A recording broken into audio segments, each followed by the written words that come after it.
இந்த ஒரு சாப்டர்ல ஃபண்டமெண்டல் அனாலிசிஸ் எப்படி பண்றது அப்படின்றத பார்ப்போம்.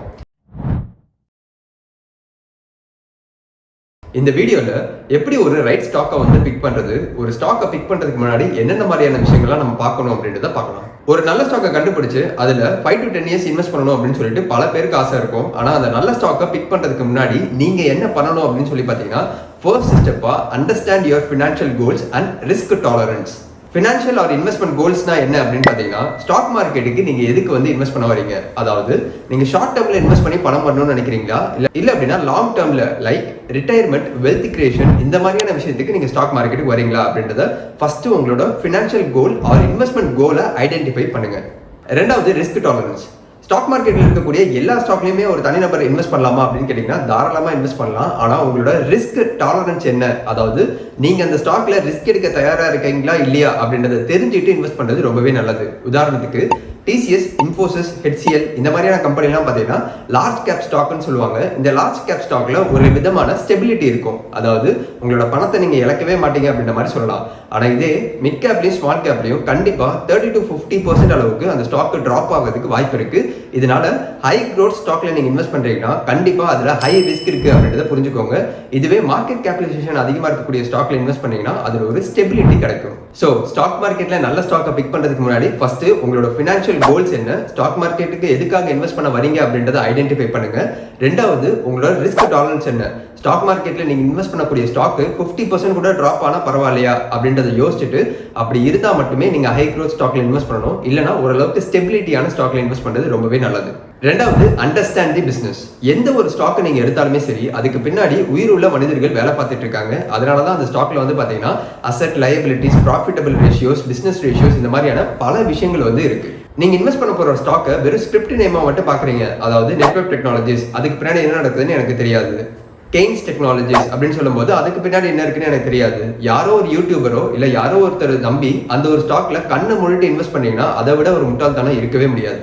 ஸோ நீங்க இன்வெஸ்ட் பண்ண போற ஸ்டாக் லைக் பிஜி எலக்ட்ரோபிளாஸ்டோ இல்ல டிசிஎஸோ இன்ஃபோசிஸோ எந்த ஒரு கம்பெனியா இருந்தாலும் சரி, அந்த கம்பெனியோட வெப்சைட்டை போய் பாருங்க. அந்த கம்பெனியோட balance sheet, income statement and other business ரேஷியோஸை ஸ்கிரீனர் அப்படின்ற வெப்சைட் யூஸ் பண்ணி உங்களால கம்ப்ளீட்டா அனலைஸ் பண்ண முடியும். ஸோ இந்த மாதிரி ஒரு பிசினஸை நீங்க அனலைஸ் பண்ணிட்டு இன்வெஸ்ட் பண்றீங்க அப்படின்னா அதுல என்ன பிரச்சனை வந்தாலுமே ஹோல்ட் பண்ணணுமா இல்ல செல் பண்ணணுமா அப்படின்ற அந்த இன்ஃபர்மேஷன் உங்களுக்கு தெரிய வரும். இதே கண்ணு மூடிட்டு இன்னொருத்தவங்க சொல்றாங்க அப்படின்றதுக்காக இன்வெஸ்ட் பண்ணீங்கன்னா அந்த ஸ்டாக் எவ்வளவு தூரம் கீழே விழும், இல்லைன்னா அந்த ஸ்டாக் என்ன ஆகுன்றது உங்களுக்கு தெரியாது.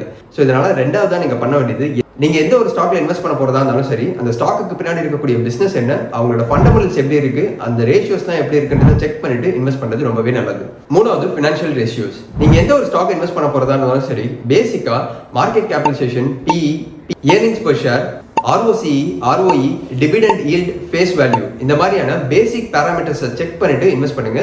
இந்த பேராமீட்டர்ஸை எப்படி செக் பண்றது, இது ஒரு ஸ்டாக்கு அதிகமா இருக்கணுமா கம்மியா இருக்கணுமா, இந்த பேராமீட்டர்ஸோட ஃபார்முலா என்ன அப்படின்றத அப்கமிங் வீடியோஸ்ல பார்ப்போம். நாலாவது நீங்க பண்ணக்கூடாத ஒரு விஷயம் வேல்யூ ட்ராக். பல பேர் வேல்யூ கம்மியா இருக்கு, அதாவது PE ரேஷியோ மட்டுமே கம்மியா இருக்கு அப்படின்னு சொல்லிட்டு அந்த ஸ்டாக்கோட growth எப்படி இருக்க போகுது, அந்த இண்டஸ்ட்ரியில growth இருக்கா, இந்த மாதிரியான பல கேள்விக்கு ஆன்சரே தெரியாம வெறும் PE ரேஷியோ மட்டுமே நம்பி பல பேர் வேல்யூ ட்ராப்ல மாட்டுறதுக்கு வாய்ப்பு இருக்கு.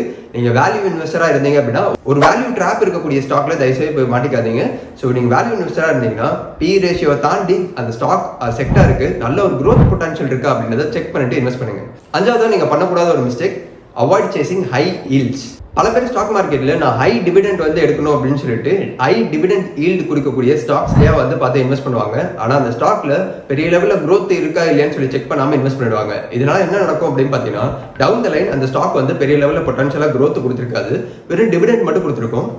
ஓவர் 5 to 10 years பாத்தீங்கன்னா அவங்க பெரிய லெவல்ல ரிட்டர்ன்ஸ் எடுத்திருக்க மாட்டாங்க ஸ்டாக் மார்க்கெட்ல. இதனால அவங்க கண்டிப்பா ஃப்ரஸ்ட்ரேஷன் அடைய கூட வாய்ப்பு இருக்கு. ஸோ டிவிடெண்ட் ஈல்ட மட்டுமே நம்பி நீங்க ஸ்டாக் மார்க்கெட்ல இன்வெஸ்ட் பண்றது ரொம்பவே தப்பா போய் முடியறதுக்கு வாய்ப்பு அதிகமா இருக்கு. ஸோ டிவிடெண்ட் ஈல்டு இருக்கலாம், ஒரு ஸ்டாக்ல 1 to 2% கொடுக்குறாங்க அப்படின்னா அது ஹை க்ரோத் ஸ்டாக்ல எல்லாம் வெறும் 1 to 2% தான் கொடுப்பாங்க. இதுவே ஐடிசி மாதிரியான ஸ்டாக்ல பாத்தீங்கன்னா 5% அளவுக்கு டிவிடெண்ட் ஈல்டு கொடுப்பாங்க. ஸோ இதனால ஐடிசி நல்ல ஸ்டாக்கா கெட்ட ஸ்டாக்கான்னு கேட்டீங்கன்னா அது purely depends on your risk tolerance. என்ன பொறுத்த மட்டும் நான் ஐடிசி ஸ்டாக்ல இன்வெஸ்ட் பண்ண மாட்டேன், ஏன்னா நான் ஒரு growth இன்வெஸ்டர். ஐடிசி மாதிரியான வேல்யூ இன்வெஸ்டர்ல இன்வெஸ்ட் பண்ணிட்டு ரிட்டர்ன் எடுக்கிறதுக்கு ரொம்ப நாள் எடுக்கும்.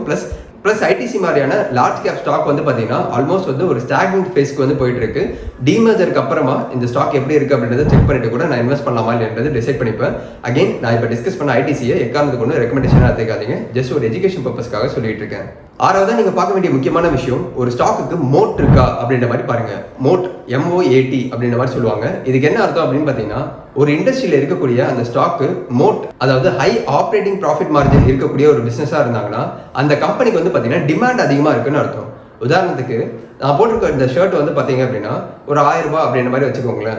இதே ஷர்ட் இன்னொரு கம்பெனி பார்த்தீங்கன்னா 10,000, இன்னொரு கம்பெனி வந்து 1 லட்ச ரூபா வரையும் விற்கிறதுக்கு வாய்ப்பு இருக்கு. 1 லட்ச ரூபா கொடுத்து அந்த ஷர்ட்டை வாங்குறதுக்கு ஆள் இருந்தாங்கன்னா கண்டிப்பா அந்த கம்பெனியோட ஆப்ரேட்டிங் ப்ராஃபிட் மார்ஜின் ரொம்ப ரொம்ப அதிகமாக தான் இருக்கும். ஆனால் அந்த கம்பெனிக்கு ஏதோ ஒரு ஹை குவாலிட்டி இல்லை அப்படின்னா அந்த ப்ராடக்ட்ல மக்களுக்கு வந்து ஒரு கன்வின்சிங் இருக்கிற போய் தான் அந்த ப்ராடக்டோட காஸ்ட்டை அவ்வளோ அதிகமாக வந்து விற்கிறாங்க அப்படின்றத நம்ம புரிஞ்சுக்கணும். ஸோ இப்போ இந்த இடத்துல நம்ம புரிஞ்சுக்க வேண்டிய ஒரு விஷயம், நீங்கள் இன்வெஸ்ட் பண்ணக்கூடிய எந்த ஒரு பிஸ்னஸ்லையுமே ஹை ஆப்ரேட்டிங் ப்ராஃபிட் மார்ஜின் இருக்குது அப்படின்னா அந்த கம்பெனிக்கு ஹை மோட் இருக்குது அப்படின்ற மாதிரி அர்த்தம். உதாரணத்துக்கு ஸ்டாக் மார்க்கெட்டில் இருக்கக்கூடிய நெஸ்லே அப்படின்ற பிராண்ட் வந்து பார்த்தீங்கன்னா பால் பவுடரில் அவங்கள மிஞ்சி ஆளே கிடையாது அப்படின்ற மாதிரி சொல்லலாம். அவங்களோட ஆப்ரேட்டிங் ப்ராஃபிட் மார்ஜின் ரொம்ப ரொம்ப அதிகம். அதே மாதிரி பிடிலைட் அப்படின்ற அந்த பிராண்டுக்கிட்டையும் மோட் வந்து ரொம்ப அதிகம். அதனால அவங்களோட ஆப்ரேட்டிங் ப்ராஃபிட் மார்ஜின் ரொம்ப அதிகமாக இருக்கும். பிடிலைட் பிராண்டோட ப்ராடக்ட் அப்படின்னு சொல்லி பார்த்தீங்கன்னா ஃபெவிகால் யூஸ் பண்ணுறோம் இல்லையா, அந்த ப்ராடக்ட் தான். ஸோ நீங்கள் பிக் பண்ணக்கூடிய அந்த ரைட் ஸ்டாக்ல அதிகப்படியான மோட் இருக்கா, அதாவது அதிகப்படியான ஆப்ரேட்டிங் ப்ராஃபிட் மார்ஜின் இருக்கான்றதை செக் பண்ணுங்க. ஃபைனலாக 7th பாயிண்டா நீங்கள் பண்ண வேண்டிய ஒரு விஷயம், நீங்கள் பேஷண்டாக ப்ளஸ் டிசிப்ளினாக இருக்கணும். ஸ்டாக் மார்க்கெட் பொறுத்த மட்டும் ஷார்ட் டேர்ம்ல எப்பவுமே வந்து வாலட்டிலிட்டி அதிகமாக இருக்கும். இதனால பார்த்தீங்கன்னா பல ஸ்டாக்ஸ் வந்து மொமெண்டம்ல மேலே போயிட்டே இருக்கும். ஆனால் சஸ்டைனபிளா லாங் டேர்ம்ல போகுமா அப்படின்னு கேட்டீங்கன்னா கண்டிப்பாக வாய்ப்பு ரொம்ப ரொம்ப கம்மி. ஸோ மொமெண்டம் ஸ்டாக்கை பிக் பண்ணுறேன் அப்படின்னு சொல்லிட்டு ரேண்டமாக நீங்கள் ஸ்டாக் பிக் பண்ணி இன்வெஸ்ட் பண்ண ஆரம்பிச்சிங்கன்னா ஒரு லெவலில் உங்களுக்கு இன்ட்ரெஸ்டிங்காக இருக்கும், ஒரு லெவலில் உங்களுக்கு கண்டிப்பாக பணமே பண்ண முடியாது. ஸோ ஒரு ஃபண்டமெண்டலாக ஸ்ட்ராங்காக இருக்கக்கூடிய ஸ்டாக்ஸை நான் இப்போ டிஸ்கஸ் பண்ண மாதிரி business plus fundamental ratios and other parameters எல்லாமே நீங்கள் பார்த்துட்டு அதுக்கப்புறமா இன்வெஸ்ட் பண்ணீங்கன்னா ஓரளவுக்கு போர் அடிச்சாலுமே கண்டிப்பாக நீங்கள் பணக்காரனாகிறத யாராலும் தடுக்கவே முடியாது, நீங்கள் ஒரு நல்ல ஸ்டாக்கை பிக் பண்ணீங்கன்னா. ஸோ கண்டிப்பாக நல்ல ஸ்டாக்கை பிக் பண்ணால் மட்டும் போதாது, அதில் டிசிப்ளினாக நீங்கள் கன்சிஸ்டண்ட்டாக இன்வெஸ்ட்டும் பண்ணணும், ப்ளஸ் வந்து பொறுமையாகவும் இருக்கணும். இந்த 2 விஷயம் உங்களுக்கு இருந்ததுன்னா யாரெல்லாம் வந்து பொறுமையை இழந்து இன்வெஸ்ட் பண்ணுறாங்களோ அவங்களோட பணம் உங்கள்கிட்ட கிடைக்கும். இதுவே நீங்கள் பொறுமையை இழந்துட்டீங்கன்னா உங்களோட பணம் யார் பொறுமையாக இருக்காங்களோ அவங்கள நோக்கி போயிடும். ஸோ இந்த ஒரு 7 விஷயத்தை ஞாபகம் வச்சுக்கோங்க. நீங்கள் ரைட் ஸ்டாக்கை பிக் பண்ணணும்னு நினச்சிங்கன்னா இந்த 7 விஷயத்தை நீங்கள் ஃபர்ஸ்ட் பண்ணால் மட்டும்தான் உங்களால் ரைட் ஸ்டாக்கை வந்து பிக் பண்ண முடியும். அடுத்த சாப்டரில் பேராமீட்டர்ஸை பற்றி டீட்டெயிலாக டிஸ்கஸ் பண்ணலாம்.